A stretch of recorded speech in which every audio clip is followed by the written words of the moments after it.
جان ہے عشق مصطفیٰ، روز فزوں کرے خدا، جس کو ہو درد کا مزہ، ناز دوا اٹھائے کیوں۔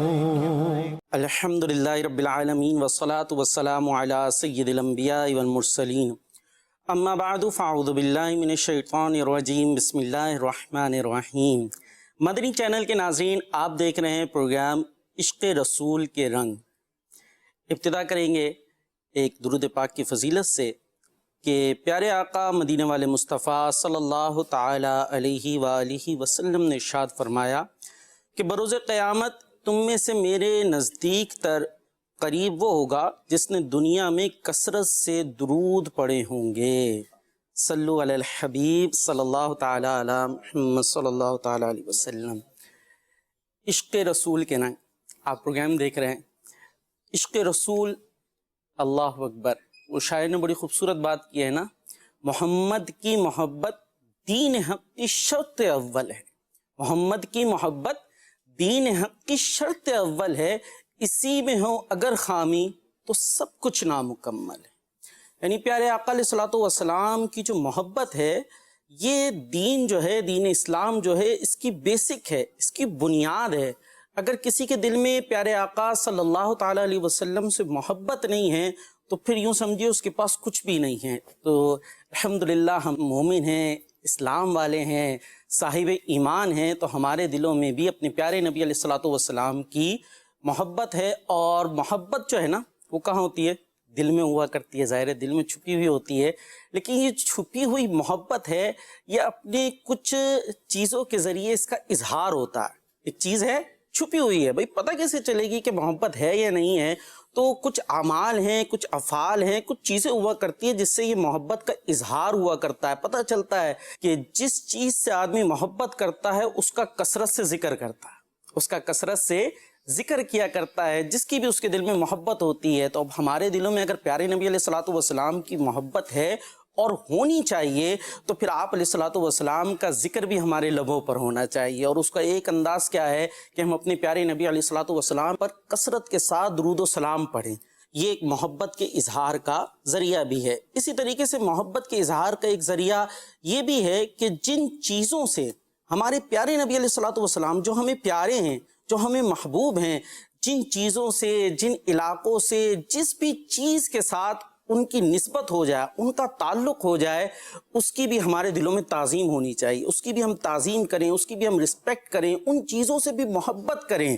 جی ہاں، یہ بھی محبت کی علامتوں میں سے ایک علامت ہے، یا یوں کہہ لیجیے محبت کے اظہار کا ایک طریقہ ہے کہ محبوب کو جس چیز سے نسبت ہے وہ ہمیں پیاری ہونی چاہیے، اس کو ہم عظیم سمجھیں گے۔ اور آپ دیکھیں گے کہ آج کا ہمارا موضوع بھی یہی ہے کہ جو تبرکات ہیں ان کی کیا اہمیت ہے، اور تبرکات کی تعظیم کرنا اور تبرکات کو اہمیت دینا، یہ بھی عشق رسول کا ایک رنگ ہے۔ جی ہاں، عشق رسول کے رنگ پروگرام ہے نا، تو یہ بھی عشق رسول کے اظہار کا ایک رنگ ہے کہ ان چیزوں کی ہم تعظیم کریں کہ جسے نسبت ہے پیارے آقا علیہ الصلوۃ والسلام کی ذات سے، تو جنہیں ہم تبرکات کہتے ہیں۔ تو آئیے دیکھتے ہیں، ہمارے ساتھ ماشاءاللہ مبلغین بھی موجود ہیں، عرفان حفیظ صاحب بھی موجود ہیں، اور ہمارے غلام محی الدین بھائی بھی موجود ہیں۔ تو کچھ آئیے ان کی طرف چلتے ہیں اور یہ سمجھنے کی کوشش کرتے ہیں۔ تبرک سنتے رہتے ہوں گے، تبرکات سنتے رہتے ہوں گے، ہم زیارت بھی کرتے ہیں، ان سے برکت بھی حاصل کیا کرتے ہیں، لیکن آئیے ہم سمجھتے ہیں کیا تبرکات کی دین اسلام کے اندر کوئی حیثیت ہے، اہمیت ہے؟ الحمدللہ ہے۔ اور آپ مبلغین کے ذریعے سمجھیں گے کہ کس طریقے سے قرآن و حدیث سے تبرکات کی اہمیت ثابت ہے، اور یہ تبرکات کو اہمیت دینا، ان کی تعظیم کرنا کس انداز سے یہ عشق رسول کے اظہار کا ایک ذریعہ ہوا کرتا ہے۔ تو پہلے ہم یہ سمجھتے ہیں، اپنے عرفان حفیظ بھائی کی طرف چلتے ہیں اور یہ سمجھتے ہیں کہ یہ تبرک کسے کہتے ہیں، اور ساتھ ہی اگر اس کے اندر آپ یہ بھی بیان کر دیں کہ جو نسبت ہے، کیونکہ نسبت کے ذریعے ہم دیکھتے ہیں کہ بہت ساری چیزیں متبرک ہو جاتی ہے، تبرک بن جایا کرتی ہیں، تو اس کے اوپر کیا آپ ارشاد فرمائیں گے؟ بسم اللہ الرحمن الرحیم۔ تبرک کا لفظ جو ہے، اگر اس کو گرامر کے اعتبار سے دیکھا جائے تو اس کا با را کاف سے مل کر بنتا ہے، جسے برکت کہتے ہیں۔ اچھا، اس سے تبرک پھر ایک جو عربی کا گرامر کا انداز ہے اس میں تبرک کا لفظ بنتا ہے، صحیح۔ اور اس کو معنی اگر کہا جائے تو برکت حاصل کرنا، تبرک کا معنی برکت حاصل لینا، برکت کسی چیز سے لینا۔ اب جب ہم اس کو اسلامک پوائنٹ آف ویو سے دیکھتے ہیں تو اس کا مطلب یہ ہوتا ہے کہ انبیاء کرام ہوں، اہل بیت اطہار ہوں، صحابہ کرام ہوں، اولیاء عظام ہوں، یا اگر ہم ایک ہی جملے میں ایک لفظ میں کہنا چاہیں تو جو ہماری دینی اور مذہبی شخصیات ہیں، پرسنالٹیز ہیں، ٹھیک ہے، جو چیزیں ان سے ریلیٹ کرتی ہیں، جو چیزیں ان سے نسبت رکھتی ہیں، ان کے فائدہ حاصل کرنا، ان کے ذریعے اپنی پرابلم کو سالو کرنے کا ارادہ کرنا، صحیح، اس سے ہم کہتے ہیں تبرک، سبحان، لینا، یعنی جو برکت حاصل بابرکت کرنا۔ شخصیات اور اشخاص ہیں ان سے جن چیزوں کا تعلق ہو جائے ان سے کوئی فائدہ حاصل، فائدہ ملے، اس نیت کے ساتھ ان کا استعمال کرنا۔ جیسے مثال کے طور پر کچھ تو تبرک کی صورتیں جو بنتی ہیں کہ جیسے اگر ہم نبی کریم صلی اللہ علیہ وسلم کی بات کریں اچھا، تو ہمارے پیارے آقا علیہ الصلوۃ والسلام جن کے عشق کی چاشنی لیے ہمارا یہ پروگرام بھی ہے، ماشاء تو اللہ، آقا علیہ الصلوۃ والسلام سے کے جو مبارک اعضاء ہیں، جیسے آقا صلی اللہ علیہ وسلم کا ناخن مبارک، آقا کے جسم مقدس و معطر و معمبر کا ایک حصہ، سبحان اللہ، یہ ناخن مبارک ہے۔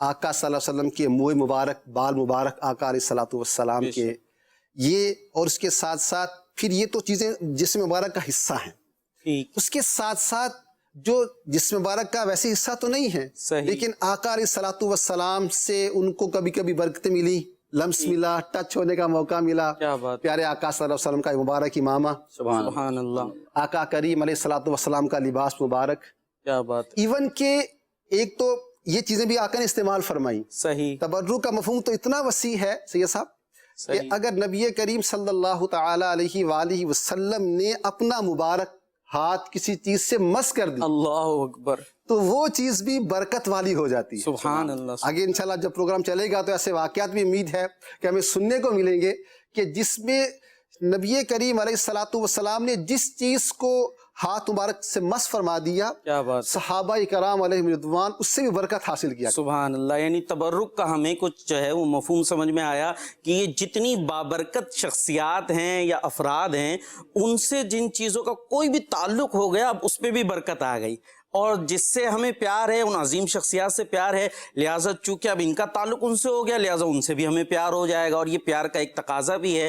لیکن یہ سمجھو ان پر دن رات رحمتیں برس رہی ہیں، ہمارے پیارے آقا علیہ الصلوۃ والسلام پر دن رات رحمتیں برس رہی ہیں، اللہ والوں پر دن رات رحمتیں برس رہی ہیں، تو اب جو ان سے ٹچ ہو جائے گا، جس کا تعلق ان سے ہو جائے گا کسی طریقے سے بھی، تو وہ رحمتیں ان پہ بھی آ جائیں گی نا، ان کا بھی حصہ بن جائیں گی، تو جہاں رحمت ہوگی وہاں رحمت کا طلبگار ہوگا۔ تو الحمدللہ ہم تبرکات کو اہمیت دیتے ہیں، ان سے برکت حاصل کرتے ہیں، اپنا ہی فائدہ حاصل کرتے ہیں۔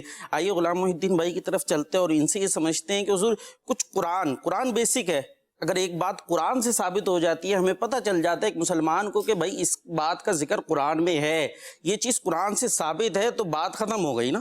تو کیا آپ ہمیں یہ بتائیں گے یہ تبرکات جو ہے وہ قرآن سے بھی ثابت ہے؟ تبرکات کا جب لفظ استعمال ہوتا ہے تو ہمارا واقعی ذہن اس طرف جاتا ہے کہ جو ہماری اسلامی پرسنالٹیز ہیں، جو شخصیات ہیں، انبیاء کرام، صحابہ کرام، ان کے استعمال کی چیزیں جو وہ استعمال کیا کرتے تھے، یا مزارات بھی مزارات اولیاء، پھر ایون کہ آپ چلے جائیں مقام ابراہیم، ملتزم، یہ جتنی بھی بابرکت جگہ ہیں جہاں سے سرکار گزر گئے وہ بھی بابرکت جگہ ہیں جہاں سرکار نے سکونت اختیار فرمائی، رہائش اللہ والے سے نسبت ہو گئی، وہ صحیح فرمایا ہمارے عرفان بھائی نے کہ اس کا مفہوم جو ہے نا بڑا وسیع ہے کہ جس چیز کی نسبت اللہ والے سے ہو گئی وہ جگہ بابرکت، وہ شے بابرکت ہو گئی، تو یقیناً یہ قرآن و حدیث سے ثابت ہے۔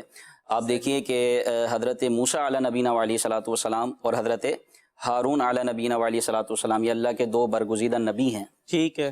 حضرت یعقوب علیہ صلاۃ والسلام کی قوم تھی بنی اسرائیل، پھر یہ بہت پچھلی قوموں میں بڑی مشہور قوم ہے، کئی کثرت سے انبیاء کرام علیہ الصلوۃ والسلام اس میں تشریف لائے، بنی اسرائیل کے واقعات سنتے رہتے ہیں۔ تو ان کے پاس تھا ایک تابوت جس کو کہتے تھے تابوت سکینہ، اور یہ مدنی چینل کے ناظرین نے بارہا سنا ہوگا، اس کی پوری ڈیٹیل ہے، تفصیل ہے۔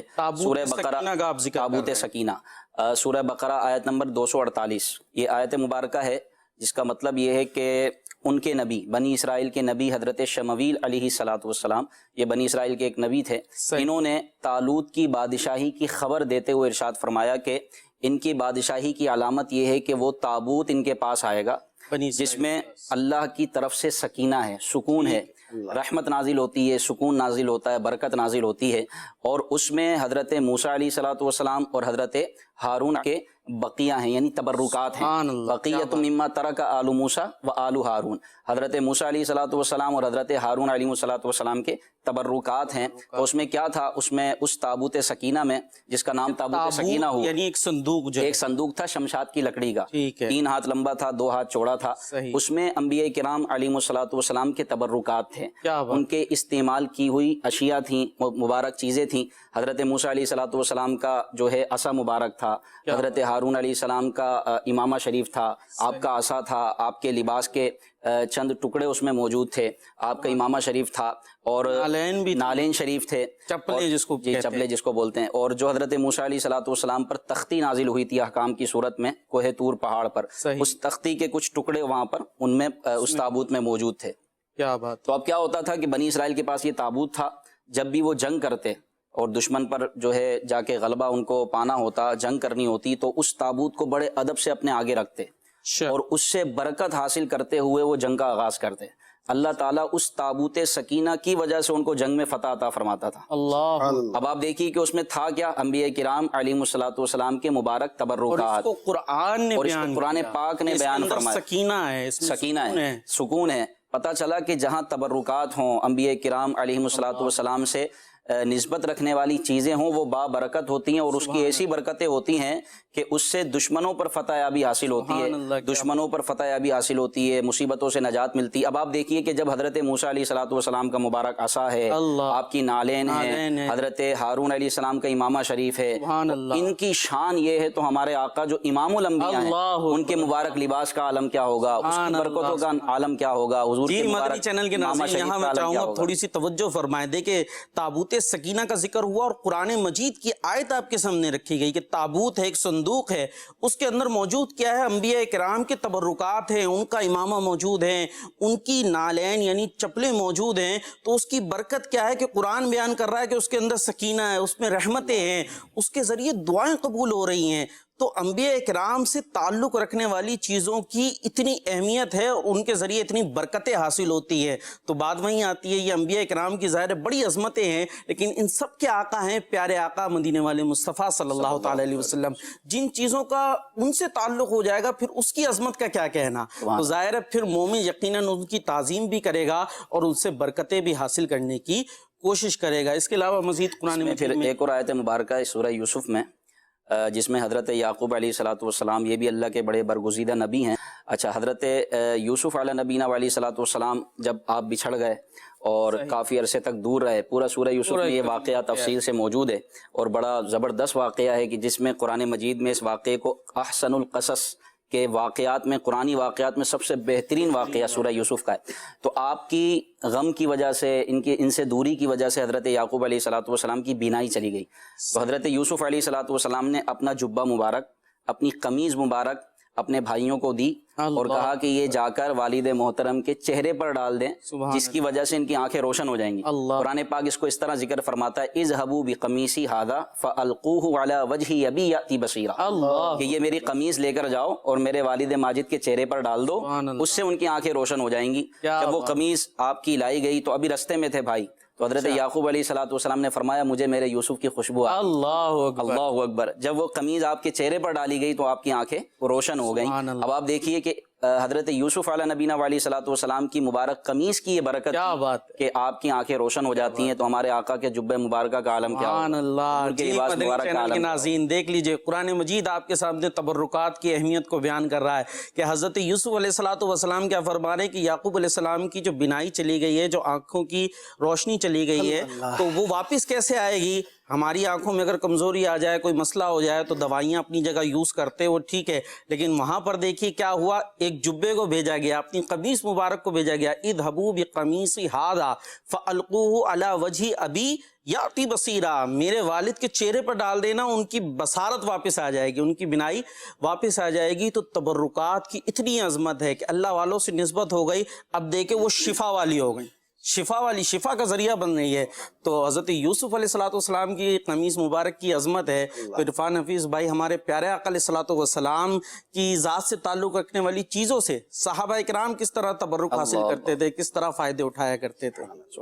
صحابہ کرام علیہ رضوان وہ عظیم شخصیات جنہوں نے اپنے نبی صلی اللہ علیہ وسلم سے ایسی کمال کی محبت کی اللہ کہ ان کی ہر ادا سے عشق رسول کی جھلک نظر آتی ہے۔ سبحان اللہ۔ اور یہ وہ شخصیات ہیں جن کے طرز عمل راہ ہدایت ہے، جی جو انہوں نے کیا اگر وہی ہم کریں گے تو کامیاب ہے، ایسے ہی ہے۔ تو آئیے دیکھ لیتے تبرکات کو کیا انہوں نے برکتیں حاصل کی تھی، کس طرح۔ صحابہ کرام کا انداز تو ایسا ہوتا تھا اچھا کہ نبی کریم صلی اللہ علیہ وآلہ وسلم وضو فرماتے، اللہ تو وضو کا جو پانی یوز واٹر جو آقا نے استعمال فرما لیا، صحیح، وہ پانی بھی زمین پر نہیں آتا تھا، اللہ وہ کہاں جاتا تھا؟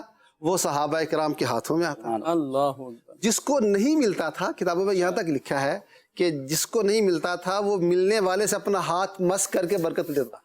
اور ایسا پیارا واقعہ ہے، ایک صحابی جو بعد میں مشرف اسلام ہوئے، اس وقت مسلمان نہیں تھے جی، اور وہ قاصد بن کر آئے تھے، کافروں کی طرف سے گفتگو ہو رہی تھی، انہوں نے جب آبزرو کیا کہ نبی کریم صلی اللہ علیہ وسلم کے صحابہ کرام کا عالم یہ ہے کہ آقا کریم صلی اللہ علیہ وسلم کا استعمال شدہ پانی وہ زمین پر گرنے نہیں دے رہے، تو کیسے گوارا کریں گے کہ آقا صلی اللہ علیہ وسلم کا مبارک خون زمین پر تشریف لائے؟ اللہ اکبر۔ تو انہوں نے پھر اس بات کا اظہار کیا کہ میں کیسر و کسرا اس وقت جب سپر پاورز کہلاتی تھیں ان کے درباروں میں ایلچی بن کر گیا ہوں، قاصد بن کر گیا ہوں، میں نے کسی کو ایسی تعظیم ایسی رسپیکٹ کرتے ہوئے نہیں دیکھا جو محمد صلی اللہ علیہ وسلم کے اصحاب محمد صلی اللہ علیہ وسلم کی کرتے۔ سبحان اللہ سبحان اللہ۔ اور صحابہ کرام کا ایک تو انداز، یہ تو کثیر سے بخاری شریف میں روایات موجود ہیں اس کی کہ آقا کے وضو کا پانی یوز کرتے۔ اسی طرح نبی کریم صلی اللہ علیہ وآلہ وسلم کے مبارک بال مبارک جس کے پاس تھے انہوں نے اس کو اپنے پاس محفوظ رکھا۔ اچھا بعض صحابہ کرام اس کے بارے میں وصیتیں فرمائی، سیدنا امیر معاویہ رضی اللہ تعالیٰ عنہ کی وصیت بڑی فیمس ہے، روایت میں آتی ہے، حضرت امیر معاویہ رضی اللہ تعالیٰ عنہ آپ نے یہ وصیت فرمائی تھی انتقال سے قبل، فرمایا کہ میرے پاس نبی کریم صلی اللہ علیہ وسلم کا ایک مبارک یوز لباس بھی ہے، قمیص مبارک میرے پاس ہے، اور آقا علیہ الصلوۃ والسلام کے ناخن مبارک میرے پاس ہیں۔ تو آپ نے یہ وصیت فرمائی کہ آقا صلی اللہ علیہ وسلم کی استعمال شدہ قمیص یہ میرے کفن میں مجھے اس میں کفن دیا جائے، ساتھ اس کو رکھا جائے، اور ساتھ یہ بھی وصیت فرمائی کہ آقا کے مبارک ناخن جو ہیں وہ میری آنکھوں پر رکھ دیے جائیں۔ سبحان اللہ، کیا بات ہے، تبرکات قبر میں بھی لے کے جا رہے ہیں۔ اور پھر اس کے ساتھ کہتے ہیں کہ پھر اس کے بعد مجھے اللہ کی رحمت کے حوالے کر دیا جائے۔ کیا بات ہے، کیا ان کا بیلیف ہے، کیا ان کا کانسیپٹ ہے کہ آقا صلی اللہ علیہ وسلم سے نسبت رکھنے والی چیز ہے سبحان تو اللہ، اس کی برکتیں قبر و حشر میں نصیب ہوں۔ کیا بات ہے کیا بات ہے۔ یہ دیکھیے قبر کے اندر بھی تبرکات لے کے جا رہے ہیں۔ پھر صحابہ کا انداز تو نرالا تھا نا، یعنی اچھا یہ نہ قرآن میں آیا نہ سرکار نے حکم دیا کہ میرے منہ مبارک کو اس طرح ادب کرو، یا جو ہے میرے وضو کے پانی کا کوئی قطرہ زمین پر نہ گرنے دو۔ یہ بڑی اہم طرف توجہ دلا رہے ہیں مدنی چینل کے ناظرین۔ دیکھیں کہ قرآن مجید میں کہیں آپ کو اس طرح کا حکم نہیں ملے گا کہ جناب حضور علیہ الصلوۃ والسلام کا جو وضو کا پانی ہے اس کے ساتھ یہ معاملات کرنے ہیں، یا اس طریقے سے تبرکات کو قبر میں لے جانا ہے، اس طرح سے ظاہری طور پر آپ کو کوئی حکم نہیں ملے گا، کوئی حدیث بظاہر اس طرح سے نہیں ملے گی کہ جناب یہ حکم دیا جا رہا ہو، لیکن عشق بہت کچھ سکھا دیا جاتا ہے۔ جب دل میں عشق ہوتا ہے تو عشق اظہار کا ذریعہ ڈھونڈتا ہے، جیسے ہم نے پہلے بات کی کہ تبرکات کی تعظیم در حقیقت پیارے نبی صلی اللہ تعالی علیہ وسلم کی تعظیم ہے کہ ان سے چیزیں تعلق رکھتی ہیں، تو عشق رہنمائی کرتا ہے، بس شرط یہ ہے کہ دل میں عشق ہو۔ جی تو یہی دیکھیں کہ نبی پاک صلی اللہ علیہ وسلم کی تعظیم اور تکریم جو صحابہ کرام نے کی، اب بظاہر ہم سے بعض اوقات یہ پوچھا جاتا ہے کہ یہ قرآن کی کس آیت سے ثابت ہے. اب آپ بتائیں صحابہ کرام نے تو وہ کام اختیار کیے اور وہ ادب بجا لائے کہ جس کا بظاہر قرآن میں حکم نہیں ہے اور نہ حضور علیہ الصلوۃ والسلام نے ارشاد فرمایا، لیکن سرکار علیہ الصلوۃ والسلام جانتے تھے کہ میرے صحابہ ادب میں کمال رکھتے ہیں، اور جو تعظیم و تکریم صحابہ کرام نے کی ہم تو وہ کر بھی نہیں سکتے. صحابہ کرام تو عشق و محبت کی علامت ہیں، ان سے جو درس ہمیں ادب کا ملا ہے وہ کہیں نہیں مل سکتا. تو ہم جتنا ادب کریں منہ مبارک کا، تبرکات رسول کا، یہ اتنا کم ہے، کیونکہ کلو منصوب الی محبوب محبوب، یہ کلیہ، یہ قاعدہ ہے کہ جو چیز محبوب سے نسبت رکھتی ہے وہ بھی محبوب ہو جاتی ہے. تو اب صحابہ کرام کا انداز آپ دیکھ لیجئے کہ منہ مبارک ہے. حضرت خالد بن ولید سیف من سیوف اللہ، اللہ کی تلواروں میں سے ایک تلوار ہیں، ہر مارکے میں گئے، ہر غزوے میں گئے، جس جنگ میں گئے فتح یاب ہو کر لوٹے. کسی نے پوچھا کہ آپ جب بھی جاتے ہیں جیت کر آتے ہیں، کیا وجہ ہے، اس میں کیا راز ہے؟ آگے مجھ میں اتنا کوئی کمال نہیں ہے، نہ میری طاقت ہے. راز یہ ہے کہ میں نے اپنی ٹوپی میں نبی پاک صلی اللہ علیہ وسلم کے منہ مبارک رکھے ہوئے ہیں، فقط اس واسطے خالد نے ہر ایک مار کا جیتا، انہوں نے ٹوپی میں رکھے میرے سرکار کے گیسو ایک جنگ کے موقع پر. یعنی اب ان کو کس نے کہا کہ بھائی منہ مبارک سلوا کے ٹوپی میں رکھ لو، اور وہ ٹوپی آپ پہنا کرتے تھے. من سیوف اللہ، اللہ کی تلواروں میں سے ایک تلوار ہے. وہ کیا فرما رہے ہیں کہ اگر مجھے فتح ملتی ہے تو اس وقت اس وجہ سے ملتی ہے کہ میری ٹوپی میں آقا کے گیسو ہیں. اب آپ دیکھیں ان کو کس نے کہا کہ ٹوپی میں منہ مبارک سلوا کے رکھیں؟ ان کو محبت نے کہا، محبت نے، عشق رسول کے رنگ نے ان کو آمادہ کیا کہ محبوب کی ہر چیز کو جان سے عزیز رکھنی ہے. تو ایک جنگ کے موقع پر آپ کی مبارک ٹوپی نیچے تشریف لے آئی، آپ کو جو ہے ایک کافر نے لڑائی کا وقت ہے، گرا دیا، جنگ کا موقع تھا، اور آپ کی ٹوپی مبارک دور جا کر جو ہے ایک جگہ رکی، اور یہ قریب تھا کہ کافر اس کو لے لیں. آپ پکارنے لگے کہ کوئی مجھے وہ ٹوپی دے دے، اقراری کے ساتھ آپ ٹوپی کو پکارنے لگے. لوگوں نے بعد میں پوچھا کہ آپ کی جان پر بنی ہے، آپ کو اپنی جان کی فکر نہیں ہے، آپ اس ٹوپی کی فکر کریں جو بظاہر معمولی سی، اتنی زیادہ قیمت نہیں ہے. آپ نے اتنا شدید حملہ کیا کہ کافروں کے پاؤں کھڑ گئے، اور آپ نے اس ٹوپی کو حاصل کیا، پھر اس ٹوپی کو پہنا. کہا کہ حضور اس معمولی سی ٹوپی کے لیے آپ نے اتنا شدید حملہ کیا. تو حضرت خالد بن ولید رضی اللہ تعالیٰ عنہ نے فرمایا کہ ایک معمولی ٹوپی نہیں ہے، اس میں نبی پاک صلی اللہ علیہ وسلم کے منہ مبارک ہیں جو میری فتح کا راز ہیں. سبحان اللہ. اور آپ نے فرمایا کہ مجھے یہ گمان تھا کہ کہیں یہ اس کی برکتوں سے میں محروم نہ کر دیا جاؤں، کہیں کافروں کے ہاتھ نہ لگ جائے، اس لیے میں نے شدید حملے کا حکم دیا. جی مدنی چینل کے ناظرین، آپ نے دیکھا تبرکات کی عظمت کا عالم کہ خالد بن ولید رضی اللہ تعالیٰ عنہ جیسا صحابی رسول اپنی ٹوپی میں پیارے آقا علیہ الصلوۃ والسلام کے بال مبارک کو سلوا کے رکھ رہا ہے، اپنی فتوحات کی وجہ اور سبب کسے بیان کر رہا ہے کہ میرے پاس پیارے نبی علیہ الصلوۃ والسلام کے وہ مبارک بال موجود ہیں، تو ہم کیوں نہ جان سے عزیز رکھیں ان تبرکات کو. تو آئیے کچھ کالز بھی ہمارے ساتھ موجود ہیں، دیکھتے ہیں مدنی چینل کے ناظرین کیا کہنا چاہتے ہیں. محمد ارسلان اتاری مدینہ الاولیاء ملتان شریف سے بات کر رہا ہوں. عشق رسول صلی اللہ تعالی علیہ وآلہ وسلم کے رنگ میں وقار بھائی کی آمد مرحبا. آج موضوع بہت ہی پیارا ہے، تبرکات اور عشق رسول، اس کا کیا مطلب ہے؟ وقار بھائی اس بارے میں کچھ رہنمائی فرما دے. آج محسن بھائی نظر نہیں آ رہے، اس کی کیا وجوہات ہے؟ جی آپ کا اپریشیٹ کرنے کا شکریہ، اور محسن بھائی کا بھی آپ نے کہا اچھا وہ پوچھ لیا، ماشاءاللہ ان کا ہمیشہ کا آپ کے ساتھ ہوا کرتا ہے. تو کچھ مصروفیات تھیں تو وہ اس لیے تشریف نہ لا سکے. آج ہمیں حاضری کا موقع مل گیا، یہ ذکر خیر کرنے کا موقع مل گیا، اور دعاؤں میں ہمیں بھی یاد رکھیے گا، ان کے لیے بھی دعا کیجیے گا، اللہ پاک آسانی عطا فرمائے انشاءاللہ. پھر وہ آپ کے ساتھ ہی ہوں گے. باقی تبرکات کسے کہتے ہیں اور اس میں کس طریقے سے عشق رسول کا رنگ جھلکتا ہے تبرکات کی تعظیم میں، اس پر تو ہماری گفتگو جاری ہے انشاءاللہ. اس کو سنتے جائیں گے تو بات کو سمجھ آتی چلی جائے گی. جی نیکسٹ. محمد سرفراز اتاری بہاولپور پنجاب سے عرض کر رہا ہوں. میرا آپ سے یہ سوال ہے کہ حضور پاک صلی اللہ تعالی علیہ وآلہ وسلم کی اولاد کتنی تھی، یعنی ان کے صاحبزادے اور صاحبزادیاں کتنی تھیں؟ جواب ارشاد فرما دیں، جزاک اللہ خیرہ. جی حضور.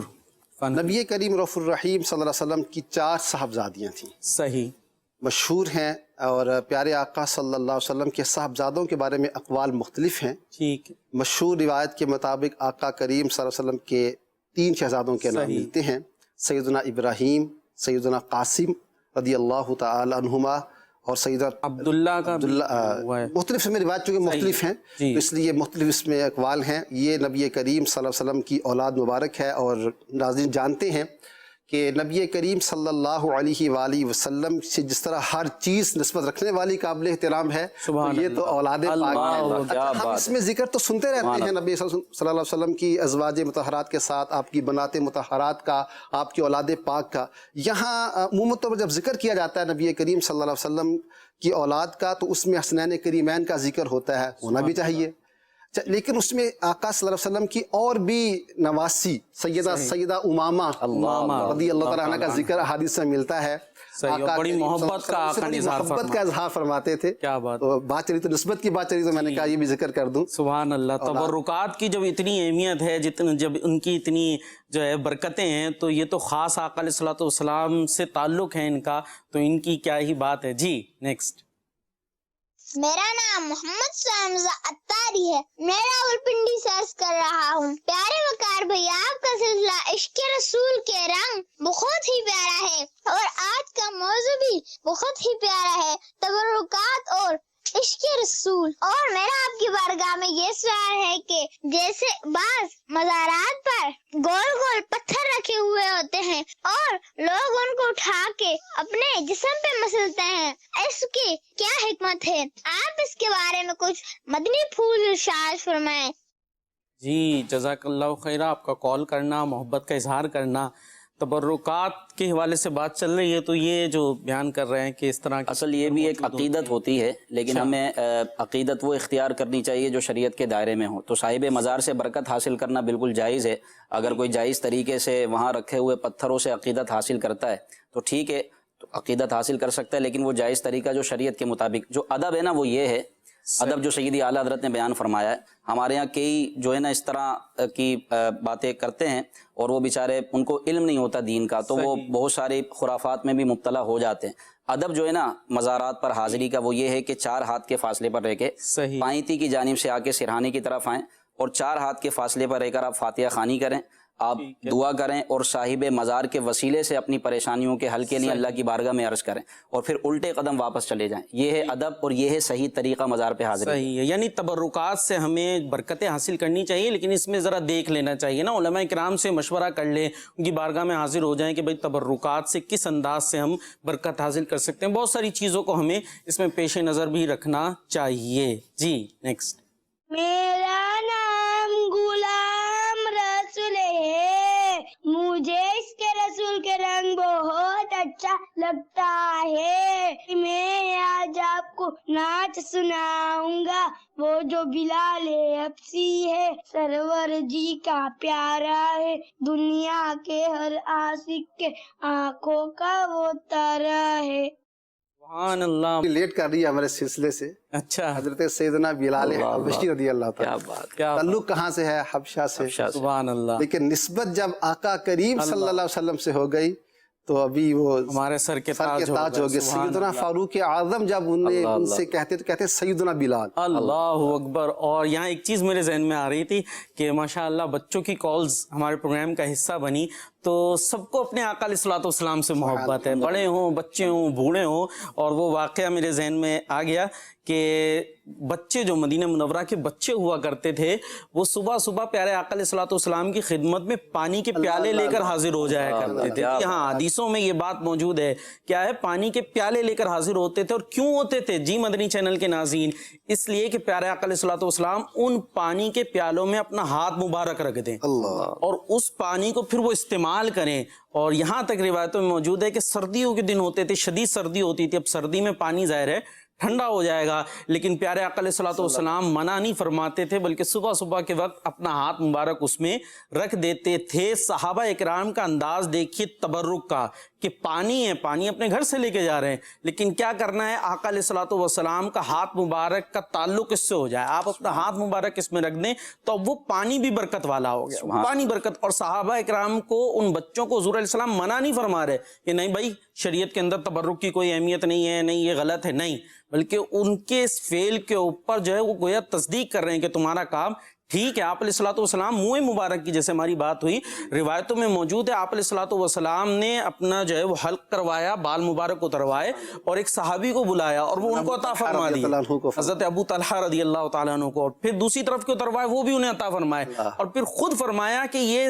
لوگوں میں تقسیم کر دو یعنی آپ علیہ الصلوۃ والسلام اپنے بال مبارک خود تقسیم کروا رہے ہیں تو ظاہر مقصد یہی ہے نا کہ اس سے برکتیں حاصل کریں اور صحابہ کرام برکتیں حاصل کیا کرتے تھے کیا فرمائیں گے قبیلہ بنی خثعم کی ایک عورت کا واقعہ کتابوں میں لکھا ہے سبحان اللہ وہ نبی کریم صلی اللہ علیہ وسلم کی بارگاہ میں حاضر ہوئی عرض کی آقا میرا یہ چھوئے کی بیٹا ہے لیکن اس کا پرابلم اس پر کچھ اثرات وغیرہ کا معاملہ ہے اس کا پرابلم ہے تو آپ کچھ اپنا تبرک عطا فرمائیں تاکہ اس کی برکتیں سے نصیب ہوں نبی کریم صلی اللہ علیہ وسلم نے پانی منگوایا سبحان اس میں سے کچھ نوش فرما لیا اچھا اور پھر اس کو اس میں اپنا ہاتھ مبارک بھی ڈالا کچھ کلی وغیرہ بھی فرمائی اور پھر فرمایا یہ پانی لے جاؤ اللہ اور جا کر کچھ اس کو پلا دینا اس کے اوپر چھڑک دینا سبحان اللہ وہ کیونکہ یہ جب یہ معاملہ ہوا تو اس وقت حج کے ایام تھے مینا کے اندر یہ واقعہ صحیح چھا گیا تو وہ جو صحابیہ تھیں وہ پانی کو لے کر چلی ایک اور صحابیہ رضی اللہ تعالی عنہ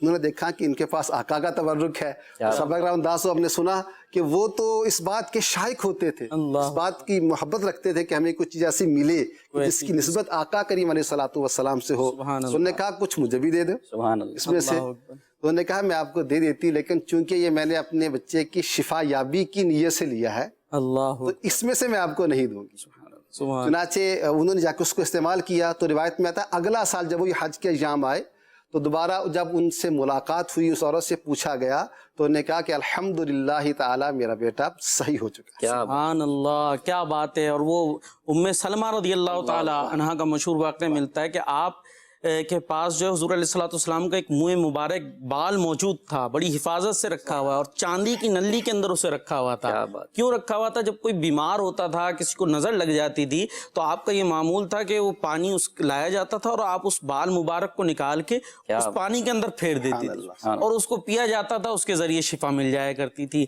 حضرت اسماء بنت ابی بکر صدیق رضی اللہ تعالی عنہا وہ فرماتی ہیں اور مسلم شریف کی روایت ہے کہ ہمارے پاس پیارے آقا علیہ الصلوۃ والسلام کا ایک جبہ مبارک جبہ موجود ہے اس جبے کا کیا کرتی تھی فرماتی ہیں کہ وہ اس جبے کو حضور علیہ الصلوۃ والسلام پہنا کرتے تھے اور ہم اسے دھو کر بغرض شفا کہ ہمیں شفا مل جائے بیماروں کو پلاتے تھے اور شفا ہو جایا کرتی سبحان اللہ اور یہ مسلم شریف کے اندر یہ روایت موجود ہے اسی طریقے سے صحابہ اکرام کا یہ معمول ہوا کرتا تھا حضرت محمد بن جابر رضی اللہ تعالیٰ عنہ فرماتے ہیں کہ حضور علیہ الصلوۃ والسلام کی قمیص مبارک کا ایک ٹکڑا ہمارے پاس موجود تھا ہم اسے دھو کر بغرض شفا بیماروں کو پلایا کرتے تھے اور ان کو شفا مل جایا کرتی تھی حضور علیہ الصلوۃ والسلام کا جبہ ہے قمیص مبارک ہے اس کو دھو کر پی رہے ہیں اور اس سے شفا مل رہی ہے کیا انداز ہوا کرتا تھا تو الحمدللہ ہم ان چیزوں سے برکتیں حاصل کرتے ہیں اور کیوں کرتے ہیں جیسے میں نے ایک پہلے بات کی تھی کہ یہ وہ عظیم ذات ہیں جو رحمت للعالمین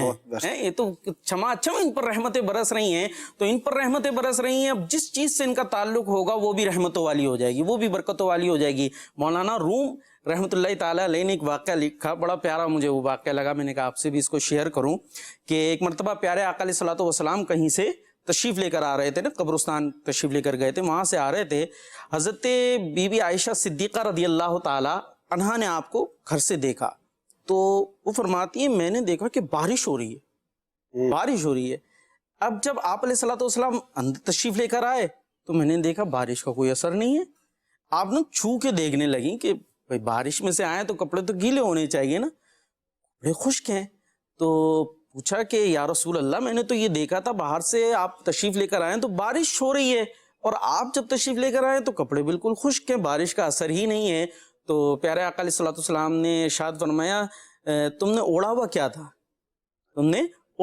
تھا تو انہوں نے عرض کی یا رسول اللہ آپ کی ایک چادر میں نے اپنے سر پر ڈالی ہوئی تھی ایک وہ چادر جو آپ استعمال فرماتے ہیں وہ میں نے اپنے سر پر ڈالی ہوئی تھی تو پھر میرے آقا علیہ الصلوۃ والسلام مسکرا دی اور آپ نے ارشاد فرمایا یہ وہ بارش نہیں تھی جو تم نے دیکھی ہے جو بادلوں سے برسا کرتی ہے بلکہ یہ وہ رحمتوں کی بارش ہے جو اس سے بھی آگے سے آیا کرتی ہے تو چونکہ تم نے چادر میری اپنے سر پر ڈال لی تو اب پردے اڑ گئے سبحان اب پردے اٹھ گئے اور وہ رحمتوں کی جو بارش ہو رہی تھی وہ تمہیں نظر آنا شروع ہو گئی. تو جس چادر کو پیارے آقا علیہ الصلوۃ والسلام سے نسبت ہو جائے اس کی کیا شان ہوا کرتی ہے, اور پیارے آقا علیہ الصلوۃ والسلام پر کس انداز سے رحمتوں کی برسات ہوا کرتی ہے. اسی لیے مزارات کی کیوں ہم تعظیم کر رہے ہیں, کیوں ان سے برکتیں حاصل کرتے ہیں, کہ وہاں خود اللہ کا ولی موجود ہے, وہاں اللہ کے ولی موجود ہے, اور ہمہ وقت وہ رحمتوں کی آماج گاہ ہیں. تو ان سے جو چیز تعلق رکھے گی اس پر بھی ظاہر رحمتیں نازل ہوں گی اور اس سے ہم برکتیں حاصل کریں گے. تو یہاں ہماری کچھ تبرکات کے حوالے سے بات ہوئی. اچھا, تبرکات جو ہیں اس میں ایک چیز ذہن میں بعضوں کا سوال آتا ہے نا, جیسے ہم نے منہ مبارک کی بھی بات کی اور بھی بہت ساری تبرکات, الحمدللہ ہم زیارتیں بھی کرتے ہیں, ان کو مانتے بھی ہیں, لیکن ایک وسوسہ بعضوں کا ذہنوں میں آتا ہے کہ جناب یہ اس کا کیا ثبوت ہے. بھئی وہ تو چلے حضرت ام سلمہ کے پاس بال مبارک موجود تھا, ٹھیک ہے جی, ان کا ایک تعلق تھا تو پتہ ہے یہ آپ علیہ الصلوۃ والسلام ہی کا بال مبارک ہے, لیکن اب تو لوگ زیارتیں کراتے ہیں, ہم دیکھتے ہیں, تو ہمیں کیا پتہ یہ کوئی جھوٹ بول رہا ہوگا, ہو سکتا ہے, تو ہم کیسے مان لیں یہ. اب اس میں نا وسوسوں میں نہیں پڑنا چاہیے. اگر وسوسوں میں پڑیں گے تو پھر تو ہر چیز میں وسوسہ آ سکتا ہے. آپ جو اتنی موٹی موٹی دوائیاں کھاتے ہیں, کیپسول کھاتے ہیں, آپ پھر اس میں سے بھی وسوسہ نکال سکتے ہیں یہ کس سے بنا ہے, کس چیز سے بنا ہے, اچھا, پاک ہے کہ ناپاک ہے. تو اگر جو بندہ وسوسوں میں پڑتا ہے نا تو پھر وہ نفسیاتی مریض بن سکتا ہے. تو وسوسوں سے بہتر ہے کہ آپ پرہیز کریں. اور دیکھیں مفتی احمد خان نعیمی رحمۃ اللہ تعالیٰ علیہ کے مبارک دور میں, یعنی آپ کے سامنے منہ مبارک کی زیارت ہو رہی تھی, تو سب منہ مبارک کی زیارت کر رہے ادب سے, نعت شریف پڑھ رہے, کوئی دعائیں کر رہا, اس سے برکتیں حاصل کر رہے. ایک شخص جو ہے منہ بنا کے وہ کھڑے ہوئے تھے صاحب سائڈ میں, تو سب برکتیں حاصل کر رہے ہیں ایک منہ بنا کے کھڑے میں. تو آپ ان کے پاس گئے, وہ کہا کہ حضور سب زیارت کر رہے ہیں, آپ بھی زیارت کریں. تو کہا کہ اس بات کا کیا ثبوت ہے کہ حضور علیہ الصلوۃ والسلام کے منہ مبارک ہیں, یعنی وہی وسوسہ جس پر. اب دلائل تو بہت ہیں, اگر دلائل کی بات کی جائے تو بہت سے دلائل ہیں جو یہ بھی ارشاد فرما رہے ہیں, ہم نے بھی بیان کیے ہیں. تو دلائل کی بات اپنی جگہ. مفتی صاحب نے فرمایا کہ اس وقت ان کو دلائل کی زبان سے جواب نہیں دیا. آپ نے فرمایا اچھا آپ یہ بتائیں آپ کس کے بیٹے ہیں, آپ کے والد صاحب کون ہیں؟ صحیح. تو کہا کہ فلاں. تو کہا اس بات کا کیا ثبوت ہے کہ آپ انہی کے بیٹے ہیں؟ اچھا, اب ان کا اور منہ بن گیا کہ مولوی صاحب کیا کیسی باتیں کر رہے ہیں آپ حضرت. ٹھیک ہے, کہا کہ آپ بتائیے کہ کیا ثبوت ہے کہ آپ انہی کے بیٹے ہیں؟ کہا کہ لوگ کہتے ہیں.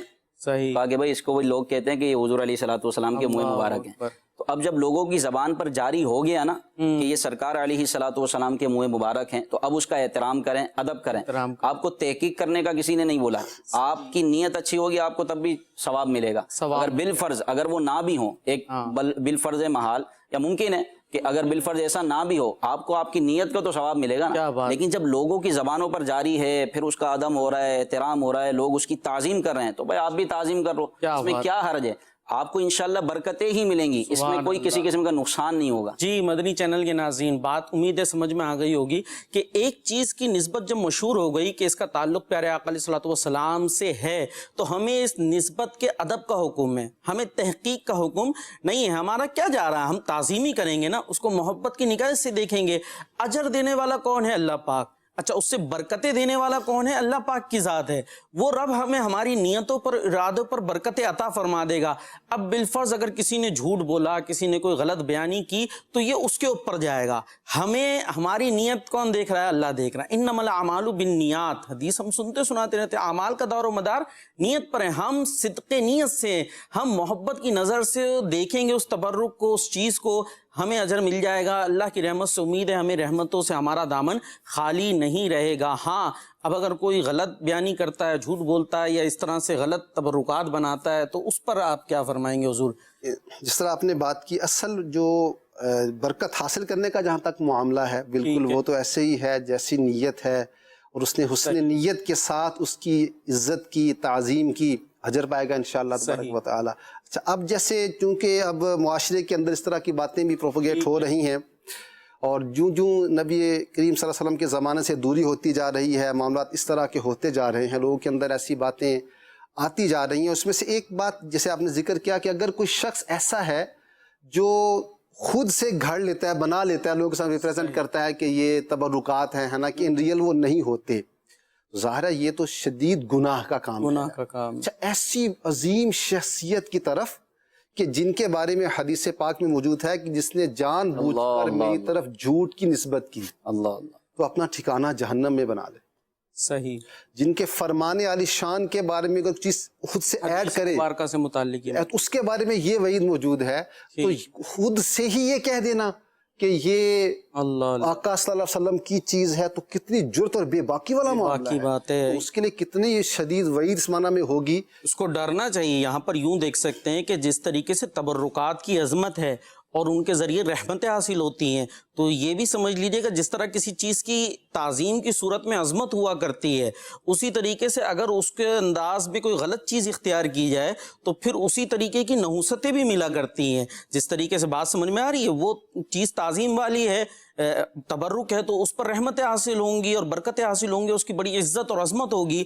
تو اگر کوئی جھوٹ بولے گا اس چیز کی نسبت کہ وہ نہیں ہے، تبرک نہیں ہے، اور وہ بولتا ہے نہیں اس سے ان سے نسبت ہے ان سے نسبت ہے، تو پھر آپ کو سوچ کے رکھنا چاہیے پھر وہاں رحمتیں نہیں، پھر وہ اس جھوٹ بولنے والے پر، اس دھوکہ دینے والے پر لعنتیں بھی اسی طریقے سے نازل ہو سکتی ہیں اور وہ تباہ و برباد بھی ہو سکتا ہے. تو ہمیں دنیاوی تھوڑا بہت منفیت حاصل کرنے کے لیے، منافع حاصل کرنے کے لیے ہرگز اس انداز کا خطرناک ترین جھوٹ جس کو میں کہوں گا ہرگز نہیں بولنا چاہیے. کچھ کالز بھی ہیں موجود ہمارے ساتھ، آئیے کچھ کالز لیتے ہیں. محمد سلیم رضا اتاری احمد پور شرقیہ مہرام والا سے عرض کر رہا ہوں. وقار بھائی کی خدمت میں یہ سوال ہے، جہاں پر پیارے پیارے آقا صلی اللہ تعالی وسلم یا دیگر اصحاب کرام رضی اللہ تعالی کے تبرکات موجود ہوں تو وہاں پر جب حاضری کے لیے جایا جائے یا تبرک کے حوالے سے زیارت کی جائے تو اس میں کس چیز کا خاص خیال رکھنا چاہیے اور کس طریقے سے زیارت کا جو اہتمام کرنا چاہیے؟ جزاک اللہ خیرہ. یہ بہت اہم ایک اچھا کوشچن کیا ماشاءاللہ آپ نے. اللہ پاک آپ کو برکتیں عطا فرمائے کہ جہاں تبرکات موجود ہوں اس کی وہ زیارت کے لیے جائیں تو کیا انداز اختیار کریں. اول تو جن کے پاس تبرکات موجود ہوا کرتے ہیں ان کی تبرکات کی انہیں تعظیم کرنی چاہیے. وہاں جو ہے خوشبو مہکنی چاہیے، وہاں پر کسی قسم کی بھی گندگی اور اس طرح کی چیزیں نہیں ہونی چاہیے. اور پھر میں تو یہ بھی کہوں گا جس گھر میں یہ منہ مبارک ہوں یا اور بھی تبرکات ہوں تو پھر اس گھر کے اندر کسی طرح کے مطلب گانے بازوں کی آوازیں آنا یا کوئی اس طرح کی چیزیں چلنا یہ کیسے ہو سکتا ہے؟ یہ سوچنا چاہیے کہ جو شہزادے ہیں صاحبزادہ عطار جانشین امیر اہل سنت، تو ماشاءاللہ ان کے ایک کمرے میں بطور خاص منہ مبارک تشریف فرمائیں. سبحان اللہ. تو امیر اہل سنت نے شہزادے کے بارے میں ارشاد فرمایا کہ ایک مرتبہ ایسا ہوا کہ ٹنکی کا پانی رک گیا، کوئی مسئلہ ہو گیا چھت پر، تو اب منہ مبارک جہاں رکھے ہوئے وہیں غالباً اوپر ٹنکی تھی یا چھت پر جانا تھا، تو اب کمرہ تو نیچے ہوتا، چھت اوپر ہوتی ہے، تو شہزادے وہ منہ مبارک اپنے سر پہ رکھا اور سر پہ رکھ کے چھت پر گئے اور پھر جو کام کرنا تھا وہ کام پورا کیا اور پھر دوبارہ منہ مبارک کو نیچے لے کر آئے. یہ بھی بڑا ادب ہے کہ جہاں منہ مبارک اولن تو ایسی جگہ پر ہوں کہ اس کے اوپر کوئی نہ جا سکے. جتنا ادب کریں گے اتنی برکتیں ملیں گی. تو یہ الحمدللہ شہزادہ عطار کا عمل تھا کہ منہ مبارک کو ساتھ سر پہ رکھ کے آپ اوپر تشریف لے گئے اور پھر جو کام کرنا تھا کام کیا، پھر واپس لے کر آ گئے. جی تو اسی طریقے سے جب تبرکات کی اگر زیارت کا موقع ملے تو باوضو ہونا چاہیے، وضو کے ساتھ ہوں، پاکیزہ ہوں، درود پاک پڑھتے ہوئے ان کی زیارت کریں، ان کے وسیلے سے اللہ پاک کی بارگاہ میں دعا کریں، انشاءاللہ ہماری بگڑی بن جائے گی. اللہ پاک ہم سب کو ان تبرکات کی تعظیم کرنے کی توفیق عطا فرمائے اور ان سے برکتیں حاصل کرنے کی توفیق عطا فرمائے. اسی طریقے سے مدنی چینل دیکھتے رہیں گے، یہ اچھی اچھی باتیں سنتے رہیں گے تو انشاءاللہ ہمارے عقائد بھی سنورتے رہیں گے، اعمال بھی سنورتے رہیں گے. الحمدللہ آپ کے سامنے ہم نے قرآن و حدیث کی روشنی میں اس بات کو بیان کیا کہ کس طریقے سے جو ہم اولیاء کرام کے تبرکات، انبیاء کرام کے تبرکات کی تعظیم کرتے ہیں، اس کا قرآن و حدیث میں ثبوت موجود ہے اور یہ بھی عشق رسول کے ایک اظہار کا ذریعہ ہوا کرتے ہیں. تو مدنی چینل دیکھتے رہیں، بالخصوص مدنی مذاکروں میں شریک ہوتے رہیں. انشاءاللہ اللہ کے ولیوں کے مزارات پر ہم حاضر ہوتے. کیوں حاضر ہوتے ہیں؟ تاکہ وہاں سے ہم برکتیں حاصل کریں. اللہ کے ولی دنیا میں ہوں تب بھی برکتیں ملتی ہیں، دنیا سے چلے جائیں مزار میں تب بھی برکتیں ملا کرتی ہیں. تو الحمدللہ ہمارے پاس ایک اللہ کے ولی موجود ہیں، شیخ طریقت امیر اہل سنت دامت برکاتہم العالیہ کی صورت میں. کیا فرمائیں گے حضور؟ ان کے مدنی مذاکروں میں حاضر ہونا. مزارات پہ ہم جاتے ہیں نا، کیوں جاتے؟ تاکہ ہمیں برکتیں حاصل ہو. تو الحمدللہ ایک زندہ ولی ہمارے پاس موجود ہیں، تو ان کے مدنی مذاکروں میں ہم بیٹھیں گے تو کیسی برکتیں ملیں گی. اللہ والوں کے ملفوظات اسپیشلی ان کے منہ سے نکلے ہوئے کلمات، کیا بات! ایک تو بیٹھنے کی برکتیں اور دوسرا ان کی باتیں جو سنیں گے، دونوں ہی. یعنی جو اولیاء اللہ ہوتے ہیں، جیسے بات چل رہی کہ وہ کہہ رہے ہیں نگاہ ولی کی یہ شان ہے کہ جو میں یہ تاثیر دیکھی بدلتی ہزاروں کی تقدیر دیکھی. ایسے لوگ اللہ کے نیک بندے کو روایت میں آتا ہے ہم القوم، لا یشقی بہم جلیسہم، کہ ایسی قوم کے جن کے پاس بیٹھنے والا بدبخت نہیں رہتا. بدبخت نہیں رہتا. اللہ پاک ہمیں بھی خوش بخت بنائے اور خوش بختوں کی ہمیں صحبت عطا فرمائے. صلو علی الحبیب صلی اللہ تعالی علی محمد صلی اللہ تعالی علیہ وسلم. جان ہے عشق مصطفیٰ، روز فزوں کرے خدا، جس کو ہو درد کا مزہ، ناز دوا اٹھائے کیوں.